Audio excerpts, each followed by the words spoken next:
long ago, an old red bus ran down the railway station and back again. It was a rumbling bus. It was a rusty dumping bus. It was a bumpy jumping bus. And because it was all these things, some people walking the station instead of riding the old bus. It bumped them and shook them to the ground. The trouble was because the driver said, "That's all worn out. If you anything, if you think, need you seats and the windows and the streets.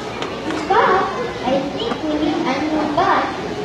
Now the old red bus wasn't at all surprised with this. It did feel worn out. It grumbled. "I'm too tired, Mr. Manuel. One more turn." And he was trying to think for the then to run over a piece of wood. The front tire of the old red bus felt very funny. Felt as though it were shaking. The driver stopped the bus and jumped out. All the passengers poked their heads out the window.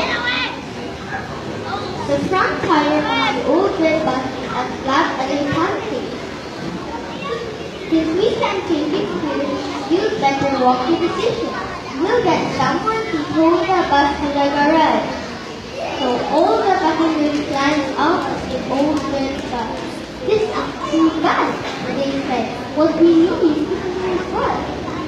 Soon, a man came to tow the bus to the garage. He took one look at the old red bus and said, "This bus needs more than a new tire." "Yes," said the driver. "Just about to run out. I think we need a new bus."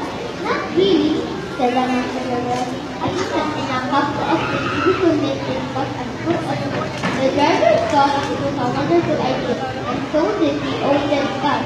So it was made to the garage.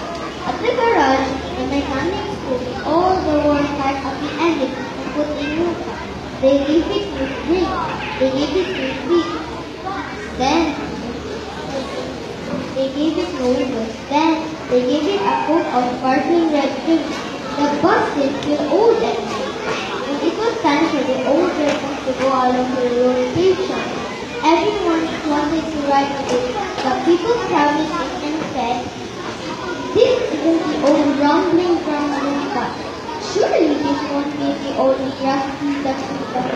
Don't tell us it's the old bumpy jumpy bus, but we know it was so big."